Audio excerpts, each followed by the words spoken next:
தமிழ்நாடு என்பதற்கு அடிப்படையே தமிழ்தான். அந்த தமிழுக்கு இப்பொழுது மிகப்பெரிய ஒரு ஆபத்தை பல்வேறு வழிகளில் ஏற்படுத்த முயன்றிருக்கிறாங்க.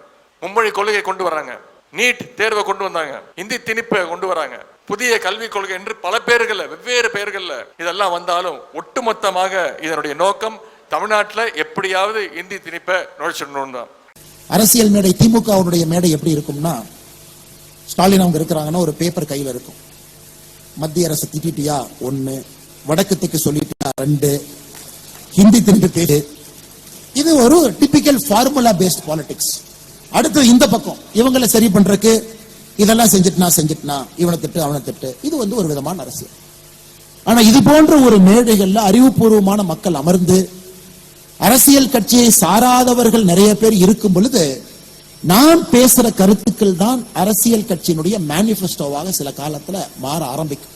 உங்களை போன்ற சோ கால்டு மிடில் கிளாஸ் அப்படிங்கிற ஒரு வார்த்தையை போடுவாங்க. சோ கால்டு மிடில் கிளாஸ் அப்படி. ஏன்னா மிடில் கிளாஸ் மக்களை பொறுத்தவரை பெருசா யோசிக்க மாட்டாங்க, குடும்பத்தை பத்தி யோசிப்பாங்க, அவர்களுக்கு மாத வருமான செலவு பத்தி யோசிப்பாங்க, வேற எதுவும் யோசிப்பதற்கு அவர்களுக்கு நேரமே இருக்காது. வேலை செய்யக்கூடியவர்கள் மிடில் கிளாஸ் என்பதற்காக சோ கால்டு மிடில் கிளாஸ் அப்படின்னா. என்னைக்கு இந்த மிடில் கிளாஸ் மக்கள் அதை நாம் உடைக்க போகின்றோம் அப்படின்னு நினைக்கிறோமோ அன்னைக்கு தாங்க அரசியல் மாறும். நாம நினைக்கணும், என்னை நடக்கக்கூடிய அரசியல் எப்படி இருக்கு.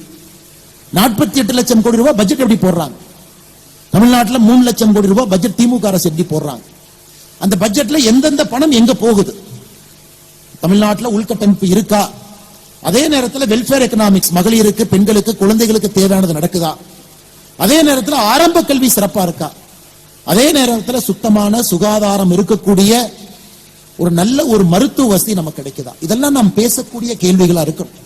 ஆனா தமிழ்நாடு அரசியல் பார்த்தீங்கன்னா இது எதுவுமே கிடையாது.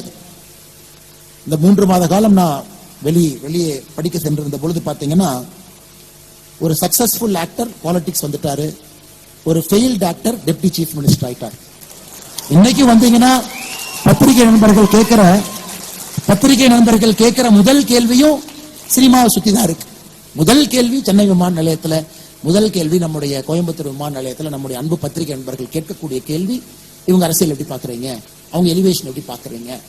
ஆனா எனக்கு தெரியும், உங்களுக்கு தெரியும், காமன் மேனுக்கு அதனால ₹1 பிரயோஜனம் இருக்கான்னு கேட்டீங்கன்னா கண்டிப்பா கிடையாது. காமன் மேனுக்கு ₹1 பிரயோஜனம் இருக்கா? காமன் மேனுக்கு ரெவல்யூஷனரியா ஒரு அரசியல் கொண்டு வந்திருக்காங்களா? இல்லை. நான் யாரையும் குற்றம் சுமத்தலை. நடிகர் விஜய் அவர்களுடைய அரசியல் வரவேற்கிற வரணும். ஒரு உச்சத்தில் இருக்கக்கூடிய நடிகர், பெரும் அன்பை பெற்றிருக்கக்கூடிய நடிகர், நிறைய பேர் அவருடைய படத்தை ரசிச்சு பாக்குறாங்க. ஆனா அரசியல் பரிமாணம் வேறு. அரசியல் என்பது முழுமையான ஒரு வேறு களம். ஆனா வரட்டும், களமாடட்டும், பார்ப்போம். அதே நேரத்தில் உதயநிதி ஸ்டாலின் அவர்களுடைய எலிவேஷன் என்ன சொல்றேன், பல இடத்துல கிரிட்டிசைஸ் பண்ணல. எலிவேஷன் என்ன சொல்றேன்னா, இது ஒரு விதமான அரசியலை முன்னெடுக்கிறேன், அது மக்கள் பாக்குறாங்க. ஏன்னா அவங்க கட்சி யாரை கொண்டு வருவேன்னு அவங்களுக்கு உரிமை இருக்கு. ஏன்னா இந்த மேடையில் முழுமையாக அரசியல் பேசினா அது தவறா போயிருக்கு. இன்னைக்கு மக்களுக்கு பயன்படக்கூடிய அரசியல் நம்ம பேசல, நம்ம பேசுறது இல்லை.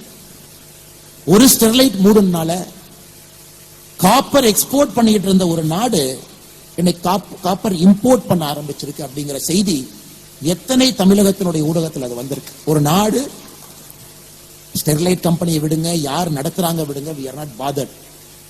யாரோ XYZ அதை நடத்திட்டு இன்னைக்கு ஒரு ஸ்டெர்லைட் நிறுவனத்தை மூடியதுனால இந்தியா ஒரு பெரிய மேலை நாடின் மீது காப்பரை வாங்க வேண்டிய நிலைமைக்கு இந்தியா தள்ளப்பட்டிருக்கிறது. அப்ப ஜியோ பாலிடிக்ஸ்ல இந்தியாவுக்கு என்ன பிரச்சனை சர்வதேச அரசியல்ல ஏற்படும் அப்படிங்கறத ஒரு common man, so called middle class நம்ம சொல்றவங்க அவங்க புரிஞ்சுக்கிட்டாங்கன்னா இதை வச்செல்லாம் நீ அரசியலே பண்ண முடியாது. இன்னைக்கும் பாத்தீங்கன்னா ரோடு போட்டா எதிர்ப்பு, இது போட்டா எதிர்ப்பு, அது போட்டா எதிர்ப்பு, இப்படிதான் போகுதோ தவிர அது ஆக்கப்பூர்வமான முறையில மக்கள் முன்னாடி வச்சு இதுல 10 சரி இருக்கு, 5 தப்பு இருக்கு, உங்களுக்கு வேணுமா அப்படின்னு கேட்கிற அரசியல் நம்ம கிட்ட இல்லைங்க. டங்ஸ்டன் மதுரையில எடுத்தா கண்டிப்பாக 10 பிரச்சனைகள் இருக்கு, இல்லைன்னு அது சொல்லவே இல்லைங்க. கண்டிப்பா இருக்கு. மக்கள் வெளியே போகணும், அந்த 20 ஸ்கொயர் கிலோமீட்டருக்குள் நீங்க டங்ஸ்டன் எடுக்கணும், அது முக்கியமான ஒரு மெட்டீரியல் நமக்கு வேணும். கண்டிப்பா அதுல நல்லதும் இருக்கு. ஏன்னா நம்ம யாரு மேல டிபெண்ட் ஆகாம இருக்கும். இதை பக்குவமாக எடுத்து செல்லக்கூடிய அரசியல்வாதிகள் இன்னைக்கு கிடையாது. நல்லது இருக்கு, கெட்டது இருக்கு, மக்கள் நீங்க முடிவு பண்ணுங்க. கிராமத்தில் ஒரு கமிட்டி போட்டு முறைப்படி எடுத்து சொல்லுங்க. அதன் பிறகு கிராம சபையை கூட்டுங்க. அதுல வேலை வாய்ப்பு இத்தனை பேத்துக்கு வருது, இதுல பிரச்சனையானாலும் இத்தனை பேத்துக்கு வேலை வாய்ப்பு கிடைக்குது. சுகாதாரம், சுற்றுச்சூழல் பிரச்சனை இந்த மாதிரி கையாளுறாங்க. மத்திய அரசு அதிகாரிகள் நீங்க வந்து சொல்லுங்க, கிராம சபையில் வந்து எங்கிட்ட சொல்லுங்க, என்ன பிரச்சனை நீங்க சொல்லுங்க, எவ்வளவு இன்வெஸ்ட்மெண்ட் வரும், அதனால அதை சுற்றி எந்த விதமான தொழிற்சாலைகள் வரும் சொல்லுங்க. இதெல்லாம் கிடையாதுங்க. ஒரே வார்த்தை எதிர்ப்பு அல்லது ஒரே வார்த்தை ஆதரவு.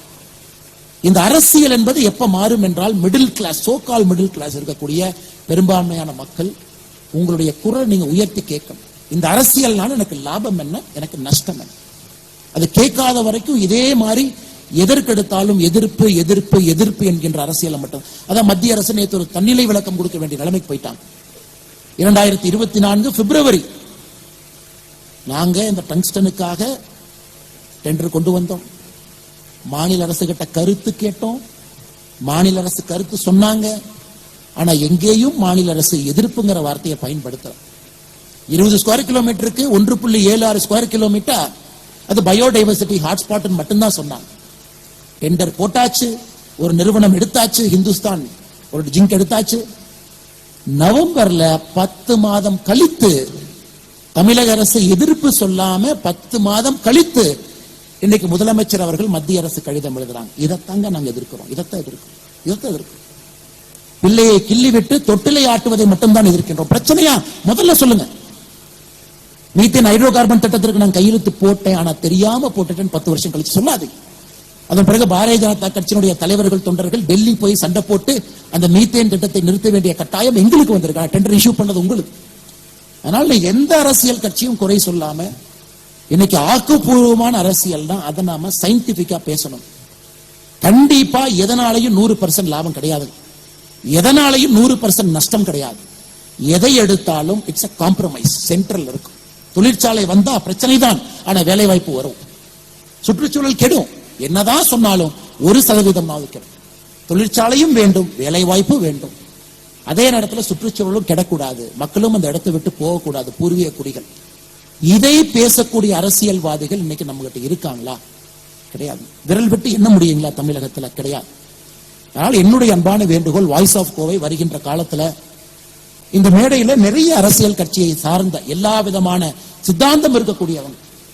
ஒரு அரசியல்வாதி தமிழ்நாட்டுடைய மேடையில சொல்றார், நான் 5 பெருமாள் கோயிலை இடிச்சேன் அப்படின்னு.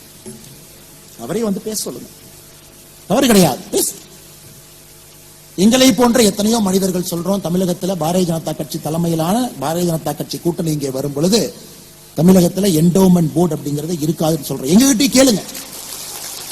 அப்ப என்டோமென்ட் போர்டு இல்ல, ஹெச்ஆர்என்சி சட்டம் இருக்காதுன்னா என்ன செய்ய போறீங்கன்னு கேளுங்க, பதில் சொல்ல வேண்டியது எங்களுடைய கடமை. பிளான் இருக்கா உங்ககிட்ட?